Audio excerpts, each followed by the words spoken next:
Hello दोस्तों, कैसे हो आप सब। आई होप आप सब अच्छे से होंगे। आज हमारा जो टॉपिक है वो रहेगा types of concrete.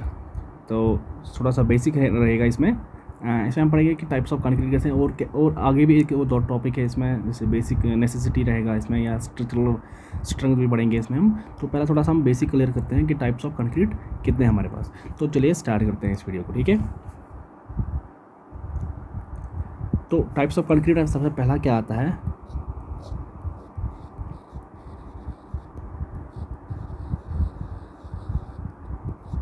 Plane concrete. Plane concrete, जैसे आपको पता है प्लेन कंक्रीट किसे कहते हैं।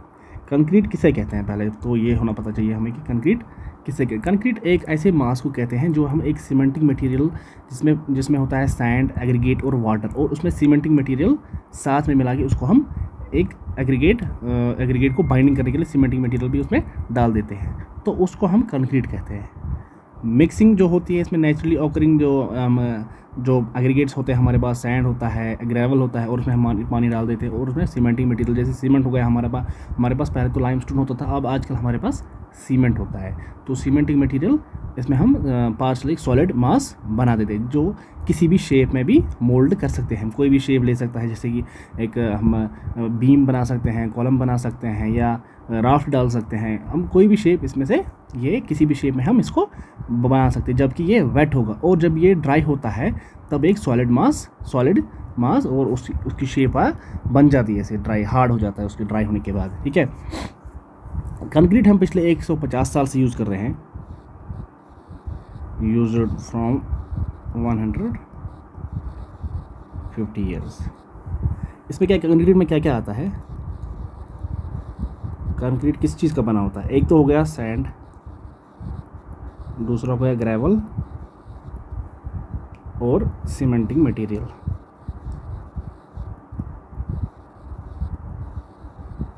और एंड वाटर। ये चार चीज़ें जब मिल जाती हैं तो एक कंक्रीट बन जाता है। जब वेट होता है तो किसी भी शेप में,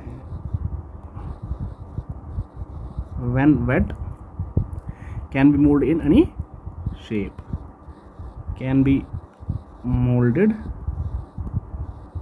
इन एनी शेप। और जब ड्राई हो जाता है तो उसके बाद अपनी शेप ले लेता है और हार्ड हो जाता है, ठीक है। तो सीमेंट हम क्यों यूज़ कर रहे हैं, कंक्रीट हम क्यों यूज़ कर रहे हैं, हम लकड़ी क्यों नहीं यूज़ करते हैं, हम बाकी स्टील क्यों नहीं यूज़ करते। कंक्रीट के कुछ फ़ायदे हैं जो मैं यहाँ पे बताऊँगा आपको।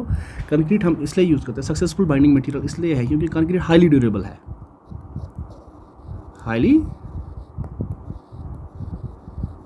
हाईली ड्यूरेबल है, even in hostile conditions, hostile environment, even in hostile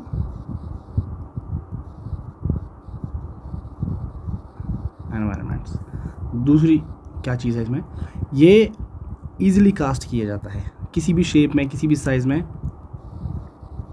can be easily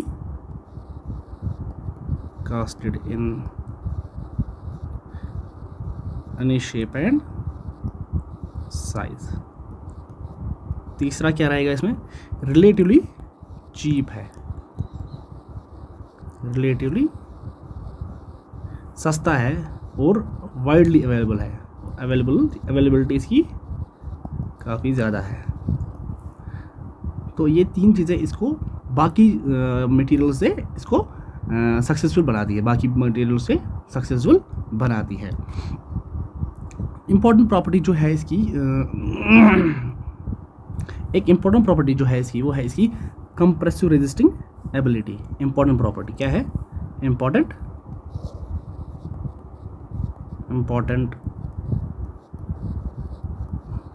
property है कंप्रेशन रेजिस्टिंग एबिलिटी। ये एक इम्पॉर्टेंट प्रॉपर्टी है कंक्रीट की, कंप्रेशन रेजिस्टिंग एबिलिटी। आजकल जो हमारे पास है, at present we have concrete ranging from 5 MP to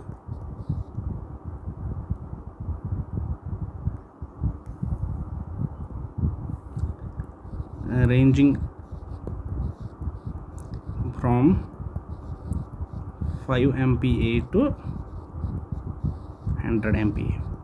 ये हमारी कंक्रीट की रेंज है। 5 MPa तो 100 MPa जो होता है, 5 MPa क्या होता है, 10 MPa क्या होगा, 7.5 MPa क्या होता है, वो हम आगे बताऊंगा मैं आपको उसमें क्या क्या कौन से एग्रीगेट कहाँ किस प्रोपोर्शन में। जैसे आपको पता होगा कि 5 MPa में कितना होता है, आगे कितना होता है, तो मैं आपको आगे बताऊंगा, ठीक है। तो मेजर ड्रॉबैक क्या है कंक्रीट का? मेजर ड्रॉबैक है, major drawback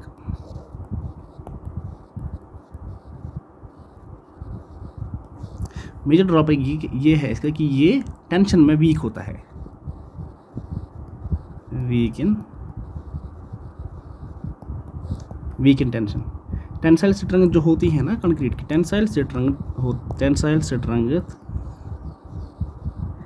is equal to about 10% या 7 to 15। मैंने कल बोला था आपको उस पहले वाले लेक्चर में, आप इसका बीच का हिस्सा ले लें, 10% of what, 10% of compressive strength, ठीक है। तो इसका ड्रॉबैक क्या है, मेजर ड्रॉबैक, ये वीक टेंशन में होता है और टेंसाइल स्ट्रेंथ इसकी क्या होती है, 10% ऑफ कंप्रेसिव स्ट्रेंथ, ठीक है। तो जो प्लेन कंक्रीट होता है इसमें हम ये जो प्लेन कंक्रीट है, मैंने इसमें चीज़ें बोली आपको, इसमें खाली हम सैंड, ग्रेवल और वाटर और सीमेंटी मटेरियल यूज़ करते हैं, वो से प्लेन कंक्रीट हमारा बन जाता है। तो हम जो concrete due to weak in tension, ये हर जगह पे यूज़ नहीं किया जाता है, ये हर जगह पे इसका लिमिटेड यूज़ होता है। जैसे कि इसमें जहाँ पे टेंसाइल स्ट्रेस ज़्यादा डेवलप होते हैं वहाँ पे हम ये प्लेन कंक्रीट यूज़ नहीं करते, हम ये यूज़ करते हैं यूज्ड इन पेडेस्टल्स या मास कंक्रीटिंग, जहाँ पर जो डैम्स वैम्स में मास कंक्रीटिंग इन डैम्स एटसेट्रा, ऐसी चीज़ों पे यहाँ पे स्ट्रेन डेवलप कम होता है, टेंसाइल स्ट्रेस कम डेवलप होता है, वहाँ पे हम प्लेन कंक्रीट यूज़ करते हैं। इसके बाद दूसरा क्या रहेगा, रीइंफोर्स्ड कंक्रीट। दूसरा क्या आता है इसके बाद, रीइंफोर्स्ड कंक्रीट क्या आता है, दूसरा जो है हमारे पास वो है रीइंफोर्स्ड कंक्रीट। कहते हैं रीइंफोर्स्ड कंक्रीट का मतलब है कि हमने कंक्रीट में डाल दिया क्या, स्टील एम्बेडेड विद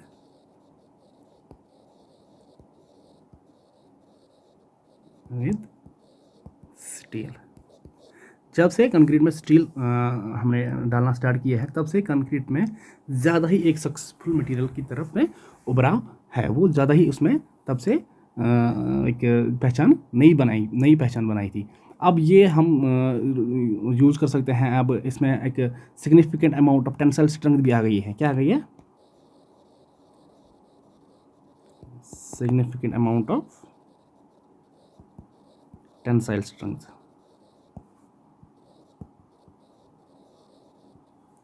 इसमें किसकी वजह से आई, due to steal.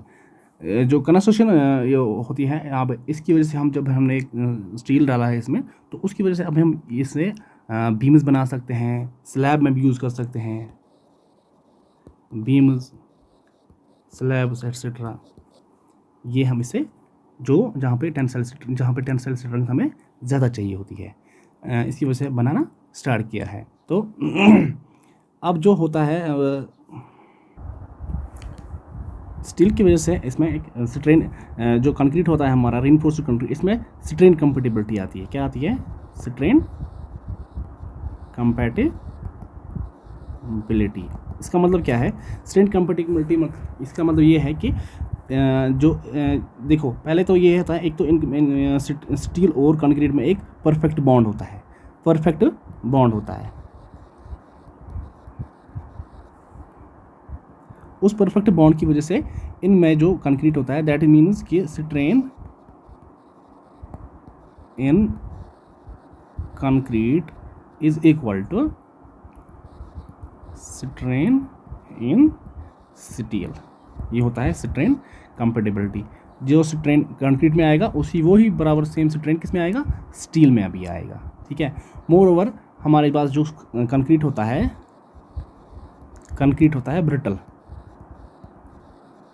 Brittle in nature, और जब से हमने इसमें स्टील डाला है, स्टील प्लस किया है स्टील, तो इसकी वजह से इसका नेचर क्या गया, डक्टाइल। ब्रिटल की वजह से हमें ये कोई भी वार्निंग नहीं देता था। जब ये कोई भी इसमें फेलियर आता था तो जो फेलियर होता था वो कंप्लीट सडन होता था, वार्निंग विदाउट वार्निंग फेलियर होता था, फेलियर विदाउट वार्निंग। तो जब डक्टाइल नेचर हो गया तो इसकी वजह से पहले ये हमें वार्न करता है,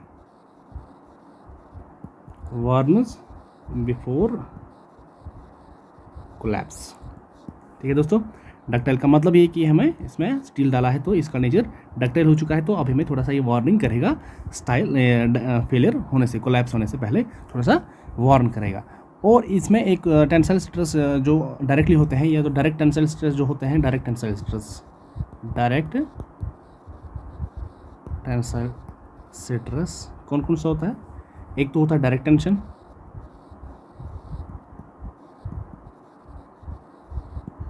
एंड दूसरा फ्लेक्चरल टेंशन। ये तो हो गया डायरेक्ट टेंसाइल स्ट्रेस। अब इनडायरेक्ट कौन सा है, इनडायरेक्ट टेंशन कौन सा है, वो हो गया शियर स्ट्रेस। जो कहाँ पे होता है shear stress, diagonal along the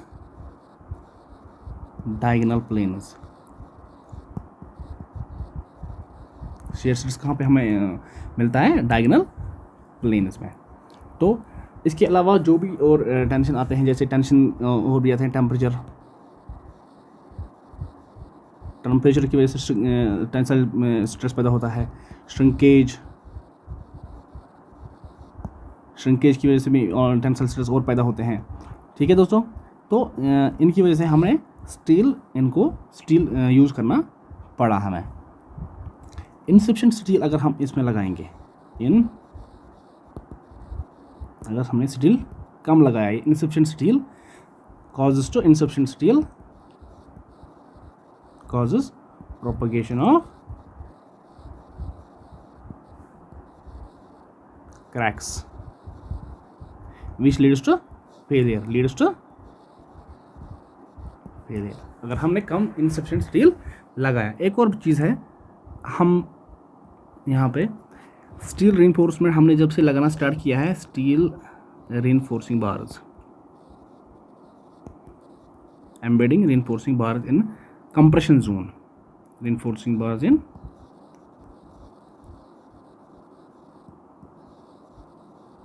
compression zone increases what?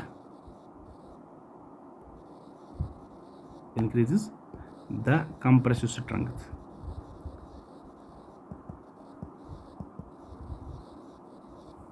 of members। like example है कौन सा, कॉलम्स है, डबली रीइंफोर्स्ड बार्स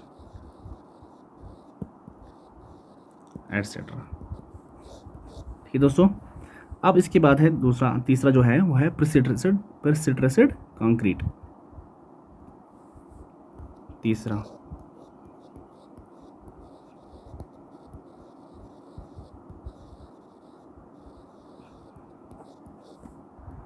जो डेवलपमेंट हुई थी प्रेसिट्रेटेड कंक्रीट की, वो किसके साथ में हुई थी, वो हुई थी रीइंफोर्स्ड कंक्रीट के साथ में। डेवलपमेंट जो हुई थी वो उसके साथ में हुई थी, development at the same time and took along the same time with reinforced concrete.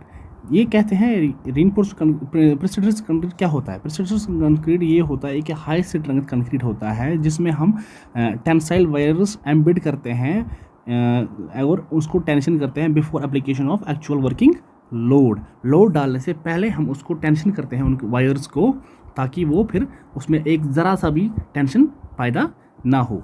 ठीक है दोस्तों, I hope I am making it clear. मैं यहाँ पे इसको यहाँ पे लिखूँगा। ठीक है दोस्तों, हाई स्ट्रेंथ कंक्रीट विद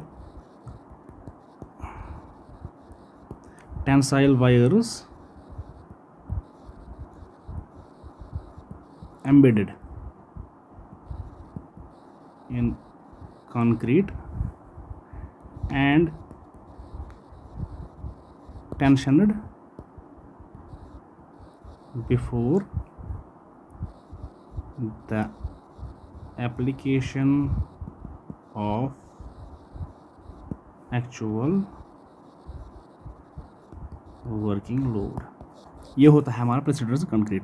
इसमें हम वायर्स एम्बेड करते हैं कंक्रीट में और उनको टेंशन इतना करते हैं कि उन पे जब लोड एक्चुअल पड़ता है तो उसमें ज़रा सा भी टेंशन नहीं आता है।